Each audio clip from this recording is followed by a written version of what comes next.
नमस्कार दोस्तों, welcome to source IAS. चलिए आज हम लोग जानेंगे महान व्यक्ति वाले पार्ट को कवर कर रहे हैं और इसमें हम लोग जानेंगे डॉक्टर राम मनोहर लोहिया के बारे में। शुरुआत करते हैं। बात करें विश्व विश्व मानवता के उपासक एवं विलक्षण प्रतिभा के धनी डॉक्टर राम मनोहर लोहिया 20वीं सदी के महान समाजवादी चिंतक थे। उनका जीवन दुखी, पीड़ित एवं शोषित जनता को समर्पित था, जिनके सुधार उत्थान के लिए वे आजीवन प्रयत्नशील रहे। जहाँ अन्याय के खिलाफ विरोध करने का उनमें अदम्य साहस था, तो वहीं अपनी गलतियों का एहसास होने पर क्षमा मांगने में उन्हें तनिक भी संकोच या डर नहीं लगता था। उनके सपनों में एक ऐसा विश्व था जिसमें मानव मानव के बीच किसी प्रकार का कोई भेदभाव न हो। ऐसे प्रखर समाजवादी विचारक डॉक्टर राम मनोहर लोहिया का जन्म 23 मार्च सन 1910 को उत्तर प्रदेश के फैजाबाद जिले के अंतर्गत अकबरपुर तहसील में हुआ था, जो वर्तमान में अम्बेडकर नगर जिले में स्थित है। इसके पिता श्री हरिलाल लोहिया तथा माता श्रीमती चंद्री देवी थी।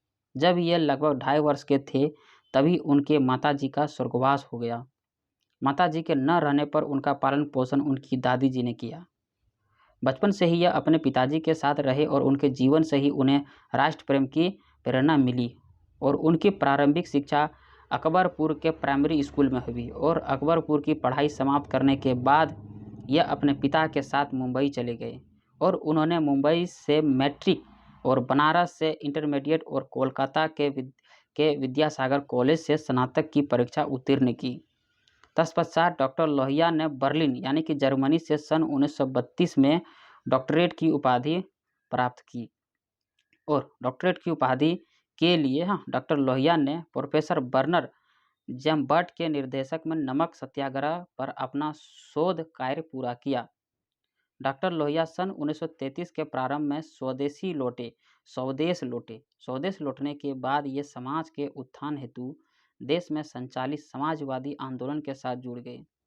देश की स्वतंत्रता से पूर्व वह भारत में ब्रिटिश साम्राज्यवाद का मुखर विद्रोह करते रहे और सन 1942 के भारत छोड़ो आंदोलन में भी उन्होंने सक्रिय रूप से भाग लिया और इसे आज़ादी की आखिरी लड़ाई के रूप में स्वीकार किया।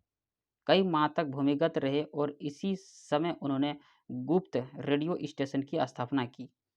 रेडियो के अनेक प्रसारणों के माध्यम से लोगों में नवीन चेतना जागृत की और आंदोलन को जारी रखा। ब्रिटिश काल में यह कई बार जेल भी गए।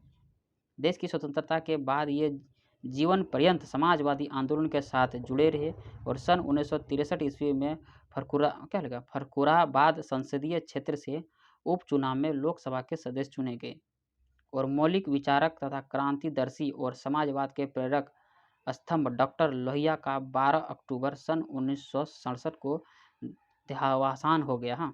डॉक्टर राम मनोहर लोहिया एक प्रसिद्ध विचारक और लेखक भी थे। उनकी रचनाएं जीवन के विविध पक्षों से संबंधित है। उनकी प्रमुख रचनाएं हैं इतिहास चक्र, अंग्रेजी हटाओ, धर्म पर एक दृष्टि, मार्क्सवाद और समाजवाद।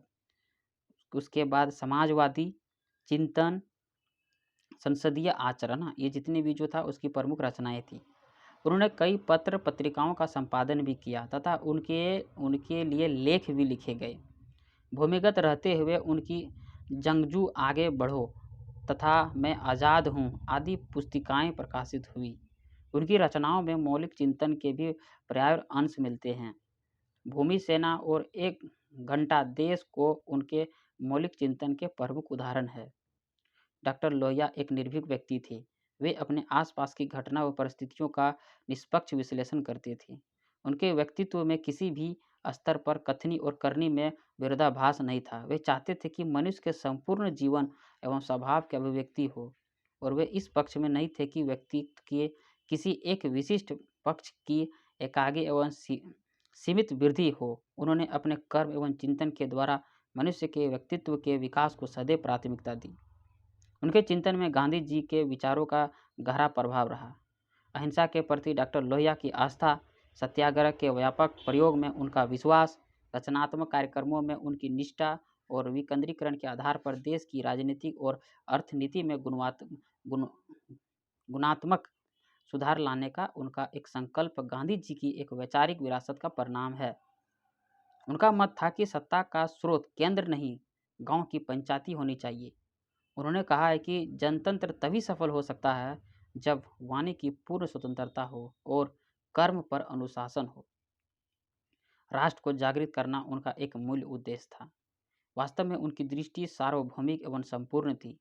वह केवल राजनीतिज्ञ नहीं थे, वह भारतीय संस्कृति में डूबकर विश्व संस्कृति की कल्पना करते थे तथा विश्व बंधुत्व में विश्वास रखते थे। उनके विचार देश और समाज को एक सूत्र में पिरो सकते थे, क्योंकि उनके विचारों में चिंतन की गहराई के साथ साथ कर्म की ऊर्जा पैदा करने की क्षमता भी थी। उनकी प्रासंगिकता इसीलिए भी थी कि उनकी समाजवादी विचारधारा समस्याओं का केवल विश्लेषण ही नहीं करती, अपितु उनका समाधान भी प्रस्तुत करना चाहिए। ये था पूरा टॉपिक। आशा करता हूँ कि इसके बारे डॉक्टर लोहिया के बारे आपको काफ़ी समझ में आए होंगे, और भी हम लोग इस तरह से टॉपिक को कवर करेंगे, तो वीडियो में बने रहिए। Thank you very much.